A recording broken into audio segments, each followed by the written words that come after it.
사울은 그가 죽임당함을 마땅히 여기더라. 그날에 예루살렘에 있는 교회에 큰 박해가 있어 사도 외에는 다 유대와 사마리아 모든 땅으로 흩어지니라. 경건한 사람들이 스데반을 장사하고 위하여 크게 울더라. 사울이 교회를 참멸할세 각 집에 들어가 남녀를 끌어다가 옥에 넘기니라. 그 흩어진 사람들이 두루 다니며 복음의 말씀을 전할세 빌립이 사마리아 성에 내려가 그리스도를 백성에게 전파하니 무리가 빌립의 말도 듣고 행하는 표적도 보고 한 마음으로 그가 하는 말을 따르더라.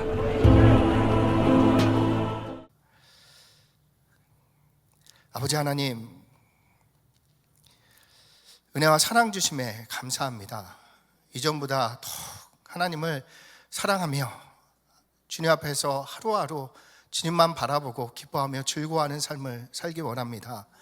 우리 눈에 보이는 많은 것들이 우리를 미혹하여 흔들리게 할 때 주님, 우리의 눈을 열어서 들고 믿음의 주여 온전케 하시는 예수를 바라보게 하시사 흔들림 없이 주 안에서 신앙생활하는 우리 모든 양문교회 성도님들 될 수 있도록 은혜 내려 주시옵소서. 이 시간 하나님의 말씀으로 대언 증거 선포할 수 있도록 성령님 역사하여 주시고 천군 천사를 파송하여 주시사 우리의 마음과 생각을 지키시며 우리의 눈이 열리고 귀가 열리고 마음이 열리는 시간 되게 하시고 하나님의 말씀의 능력이요 생명으로 잘 박힌 목과 같이 우리의 신비에 새겨지는 귀한 시간으로 인도하여 주시옵소서. 감사합니다. 예수 그리스도의 이름으로 기도합니다. 아멘. 복된 주일입니다. 우리 주 예수 그리스도의 은혜와 평강이 가득하시길 축원드립니다. 우리 하나님은 복 주시는, 은혜 주시는 하나님이십니다. 그래서 민수기 6장을 보면 여호와는 내게 복을 주시고 너를 지키시기 원하며 여호와는 그 얼굴을 내게 비추사 은혜 베푸시기 원하며 여호와는 그 얼굴을 내게로 향하여 드사 평강 주시기를 원하노라. 아멘. 원하시는 것만이 아니고요, 아들을 친히 이 땅 가운데 십자가에 내어주셔서 우리에게 그 은혜와 복들을 허락해 주신 것입니다. 하나님은 지금도 우리에게 복을 주시고 계십니다. 출애굽기 20장 24절을 보면 내가 내 이름을 기념하는 모든 곳에서 내게 임하여 복을 주리라. 우리가 이 시간 모인 것은 예수님 때문에 모였죠. 우리가 예수님이 아니라면 이곳에 모일 이유가 없습니다. 그렇다면 하나님께서 지금 우리 가운데 임하셨고 복 주시고 계심을 믿어야 하는 것입니다. 그럼에도 불구하고 우리가 이 하나님의 주시는 은혜와 복을 누리지 못하고 살 때가 있습니다. 왜 그렇습니까? 기도가 부족한 겁니까? 말씀을 읽지 않아서 그렇습니까? 아니면 봉사를 하지 않아서 그렇습니까? 그러한 이유가 아닙니다. 하나님은 죄인된, 하나님과 원수된 우리를 사랑하셔서 아들을 내어주신 분이십니다. 때문에 우리가 뭘 잘하고 잘못하고로 하나님께서 우리를 대하지 않는다는 것입니다. 그렇다면 무엇이 부족한 것입니까? 히브리서 11장의 말씀입니다. 함께 읽겠습니다. 시작. 믿음이 없이는 하나님을 기쁘시게 하지 못하나니 하나님께 나아가는 자는 반드시 그가 계신 것과 또한 그가 자기를 찾는 자들에게 상 주시는 이심을 믿어야 할지니라. 아멘. 지금 하나님께서 우리에게 상 주시고 계심을 믿어야 하는 것입니다. 믿을 때 그 믿음 가운데 하나님께서 은혜와 복을 넘치도록 부어주십니다. 우리가 이 은혜와 복을 얻지 못한다면 굳이 이 귀한 시간에 주일날 이곳에 와서 하나님을 예배할 이유가 있겠습니까? 우리가 헌신을 하고 헌금을 할 이유가 있겠습니까? 우리가 하나님께서 우리에게 은혜 주시고 복을 주시기 때문에 우리는 하나님을 예배하는 자로 살아가는 것입니다. 하나님께서 아브라함에게 이렇게 말씀하셨습니다. 너는 본토 친척 아비집을 떠나서 내가 내게 지시할 땅으로 가라. 그리하면 내가 너를 복의 근원으로 세우겠다 말씀하신 것입니다. 무슨 의미입니까? 예수님을 믿는 우리 때문에 우리의 가정이 반드시 복을 받도록 역사해 주겠다. 너의 배우자가 복을 받고 자녀들이 복을 받을 수 있도록 내가 역사해 주겠다라고 말씀하고 있는 것입니다. 그 하나님이 우리가 함께 하시기 때문에 우리가 나아가는 현장 가운데 흑암 세력은 일곱 길로 떠나갈 것이고 요셉과 함께 하신 하나님께서 우리의 현장 가운데서 우리가 함께 하시기 때문에 현장에 하나님의 은혜와 형통의 복이 허락되도록 역사해 주겠다. 이것을 믿느냐? 믿어라 말씀하고 계신 것입니다.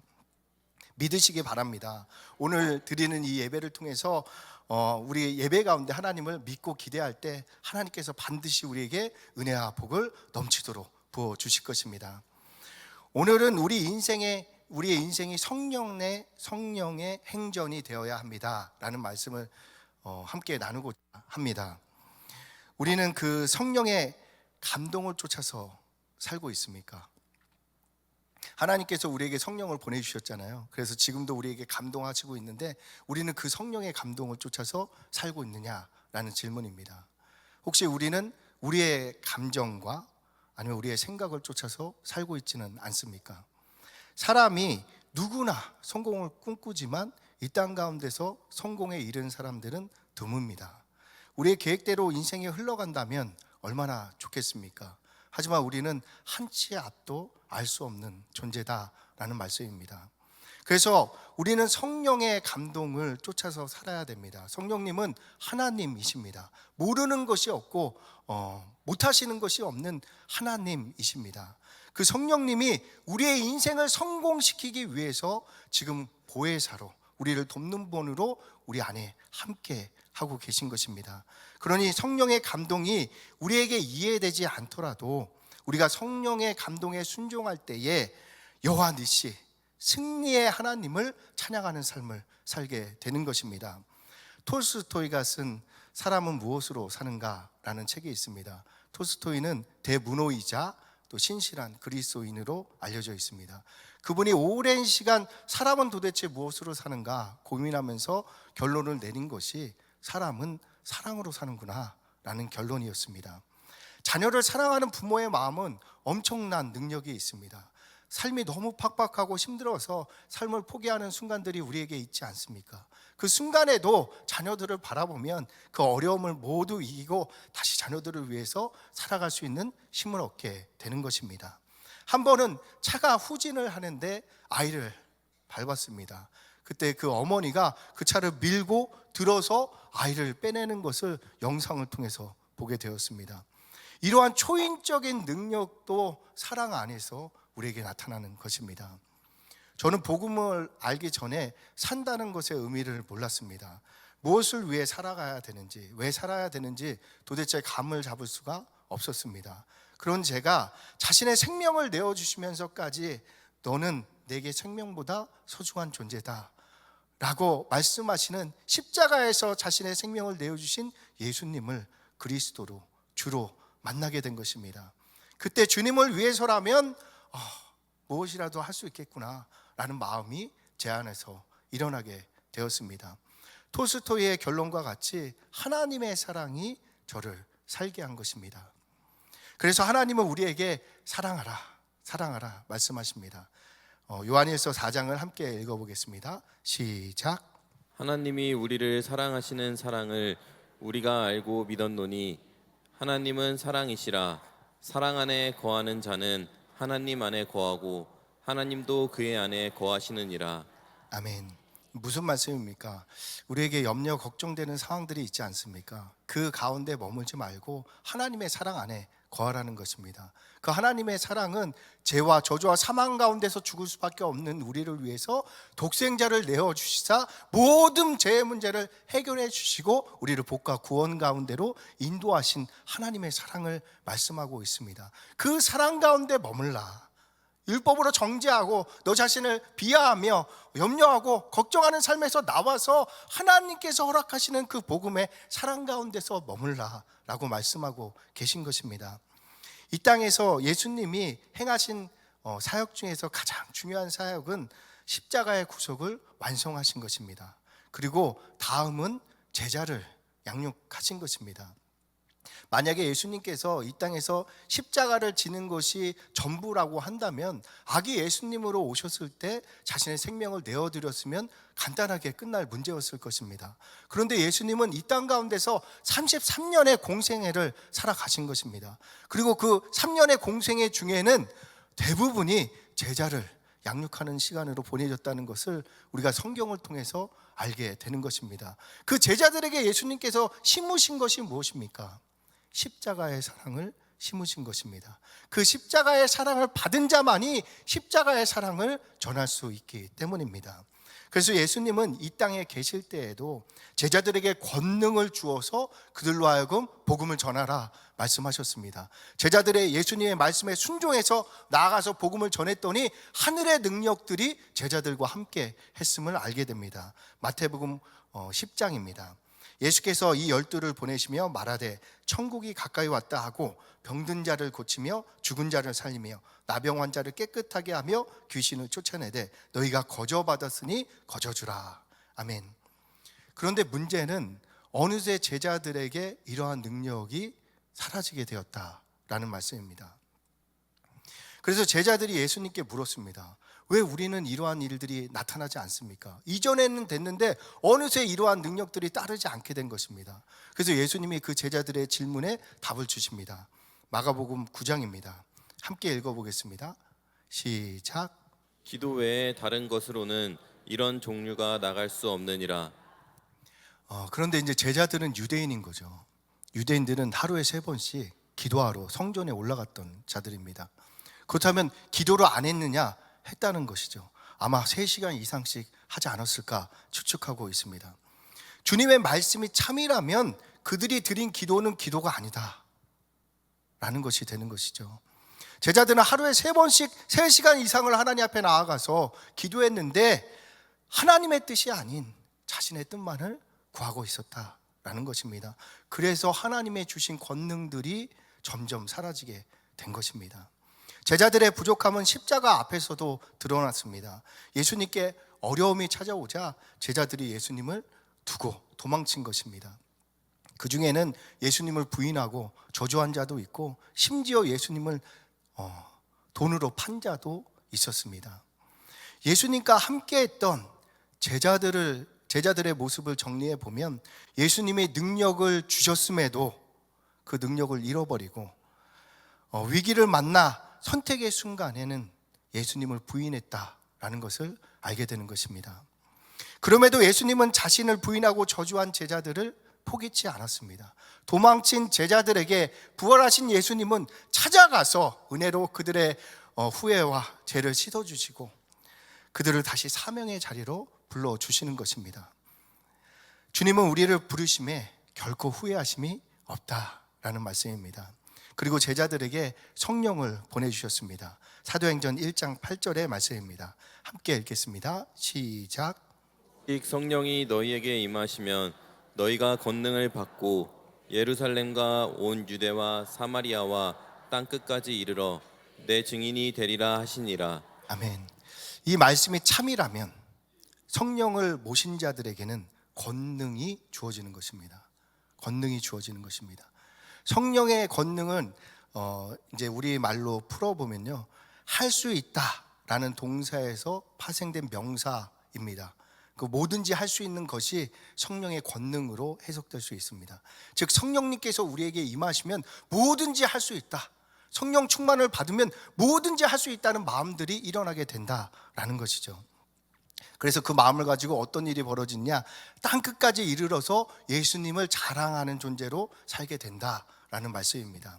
제자들에게 능력이 사라지고 복음을 증거해도 역사가 일어나지 않았던 제자들에게 성령이 임하자 제자들이 성령의 사도, 하나님의 사도로 바뀌게 되었습니다. 그들이 가는 곳마다 성령의 능력이 따랐고 흑암 세력이 떠나가고 병든 자가 치유되고 귀신이 떠나가고 가난한 자가 부욕게 되고 희망을 가질 수 없는 자들이 꿈을 꾸는 역사가 일어나게 된 것입니다. 이제 십자가의 사랑과 은혜를 받은 제자들은 실력 있는 사람들에게 찾아가서 이 복음을 증거하는 것이 아니라 이전에 자신의 모습과 비슷한 예수님을 부인하고 도망쳤던 실패한 자들에게 찾아가서 예수님의 복음을 증거하지 않았겠습니까? 저도 당신과 같았습니다. 예수님을 주와 그리스도로 한번 믿어보시기 바랍니다. 회개하고 세례를 받으면 성령의 세례를, 성령을 선물로 받게 될 것입니다. 그때 당신도 저와 같이 새로운 삶을 시작할 수 있습니다. 이것이 하나님께서 우리에게 원하는 성도의 삶의 모습입니다. 하나님의 자녀답게 현장 가운데서 복음을 비추는 삶을 살아가는 것입니다. 그런데 이 증인된 삶에 주저하는 분들이 더러 계신다라는 말씀이죠. 자신이 증인되기에는 부족하다라고 생각하는 것 같습니다. 하지만 이러한 생각은 오해라는 것입니다. 제자들을 보시면 알 수 있습니다.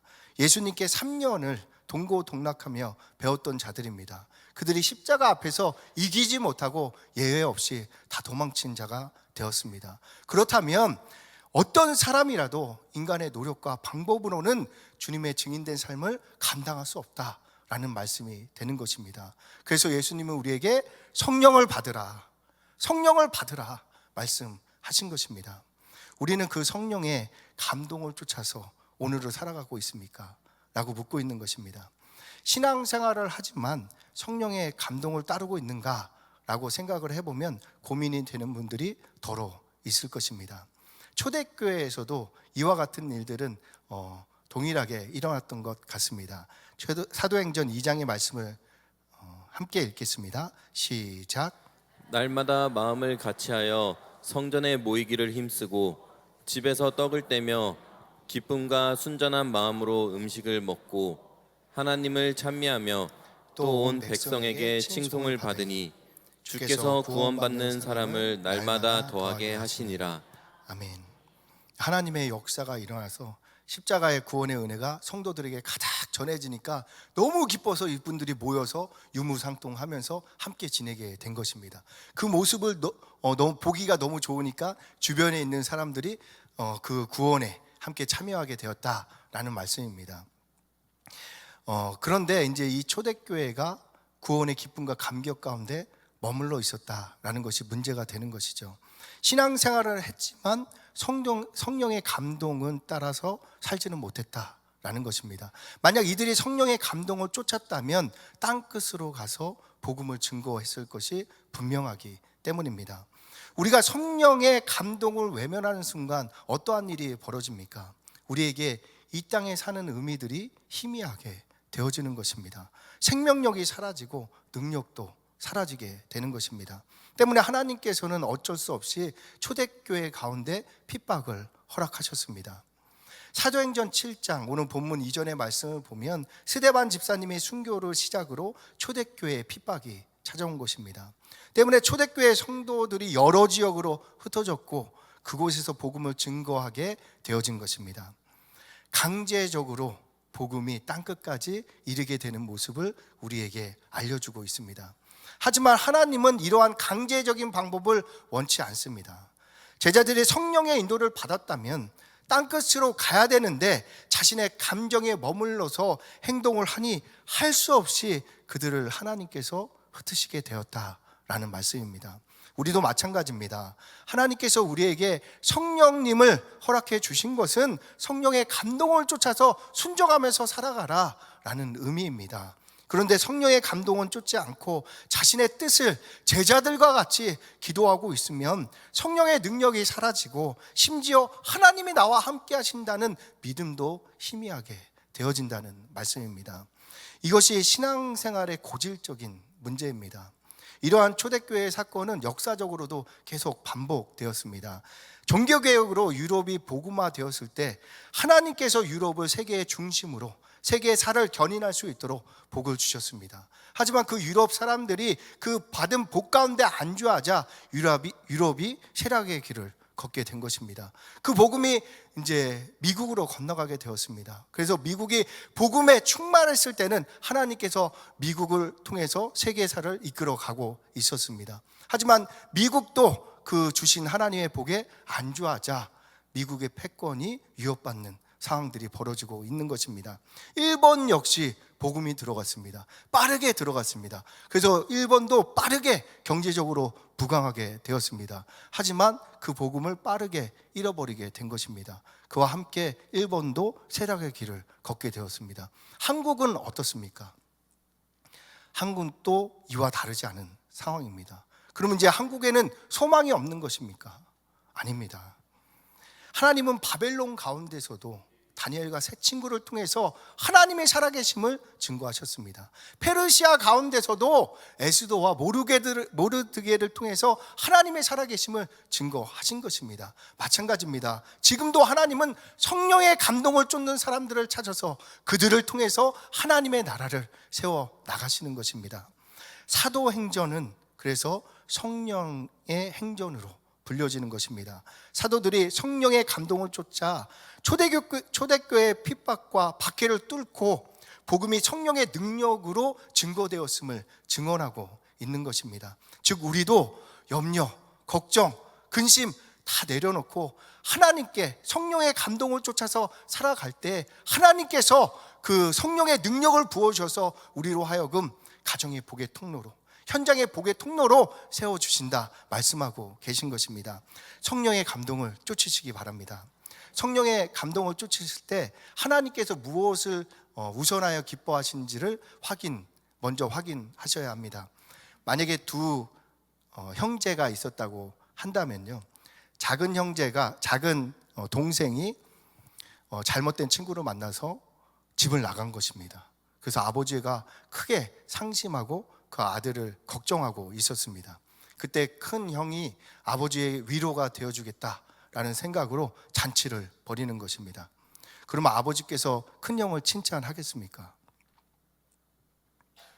이거 중요한 얘기입니다. 오히려 나는 내 동생이 돌아오지 않아서 이렇게 마음이 아픈데 무슨 잔치를 한단 말이냐, 나무라지 않겠습니까? 아버지는 아무리 좋은 음식이 있어도 동생이 오기 전까지는 드실 수가 없는 것입니다.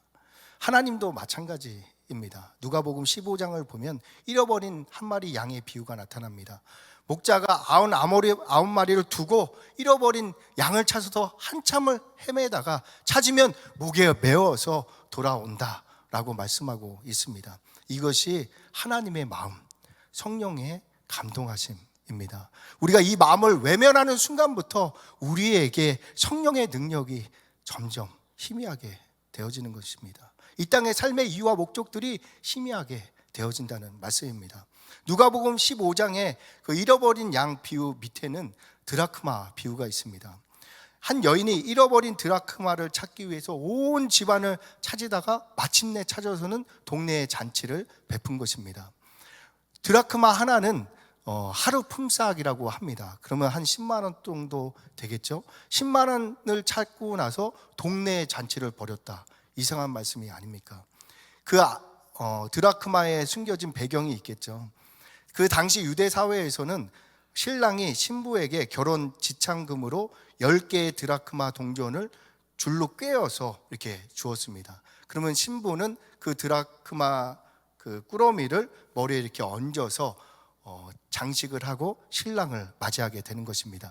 그 지참금에서 하나가 없어졌기 때문에 그렇게 찾아서 헤맨 것이고, 찾았기 때문에 잔치를 벌이게 되어진 것입니다. 그렇다면 잃어버린 이 드라크마가 비유하고 있는 것이 무엇입니까? 잃어버린 영혼입니다.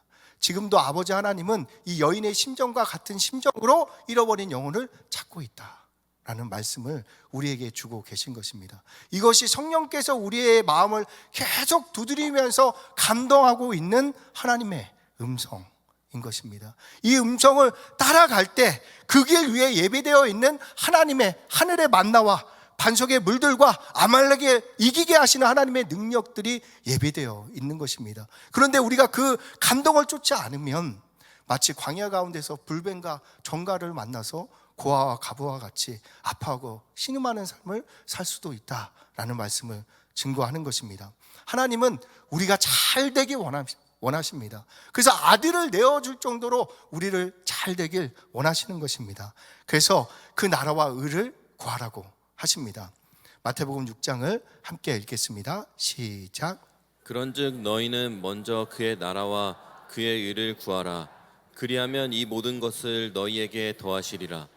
그의 나라와 의를 구하면 이 모든 것은 하나님께서 책임져 주겠다라고 말씀하고 계신 것입니다.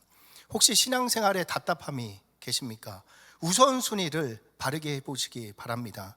우리가 하나님을 우선하는 순간 우리가 생각만 해도 응답하시는 하나님을 아버지로 만나게 될 것입니다. 하나님의 마음을 전하실 때 복잡하게 생각하시면 안 됩니다. 복음은 복음으로 전해야 하는 것입니다. 예를 들어 예수님이 당신을 구원하기 원하십니다. 당신의 문제를 해결하기 위해서 예수님이 이 땅에 오셔서 십자가를 지셨습니다. 그 예수님을 주와 그리스도로 믿어보시기 바랍니다. 믿어보시기 바랍니다. 하나님께서 여러분을 그 당신을 구원하는 놀라운 일들을 경험하게 될 것입니다. 전하기만 하면 되는 것입니다. 그런데 왜 우리가 이 복음을 전하지 못합니까? 만약에 이렇게 전했는데 하나님께서 그분들의 문제를 해결하지 않으면 어떡하지? 염려되기 때문에 전하지를 못하는 것입니다.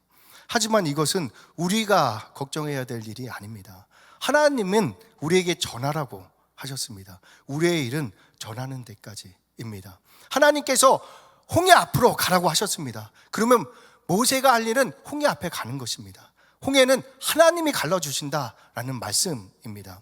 즉 우리는 전하는 데까지 순종하면 되어집니다. 그러면 하나님이 그들을 가로막은 홍해를 가르시고 그들 안에 있는 강한 자를 내쫓고 그들 안에 견고한 진과 쓴뿌리를 하나님의 강력으로 파해 주시는 것입니다.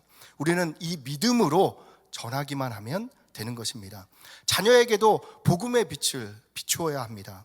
내가 게임하니까 안 되지, 늦게 자니까 그렇게 안 되는 거야, 이렇게 정죄하지 마시고 복음의 빛을 비춰야 하는 것입니다. 하나님이 너와 함께 하신다. 그 하나님이 너를 도우실 것이다. 아들을 내어줄 정도로 너를 사랑하시는데 그 하나님이 너를 왜 성공시키지 않겠느냐. 그 하나님을 의지해서 조금만 공부해봐라. 아이들이 너를 좋아하고 너와 함께 하고 싶어질 것이다. 그 하나님께는 능치 못할 일이 없다. 이렇게 복음을 전하면 전하는 저도 힘이 나고 받는 그들도 새롭게 되어지는 역사가 따르는 것입니다. 이렇게 하나님을 자랑하는 우리에게 하나님께서 하늘문을 여시고 하늘의 신령한 복과 땅의 기름진 복을 넘치게 부어주셔서 우리가 증거하는 그 복이 참됨을 역사해 주시는 것입니다.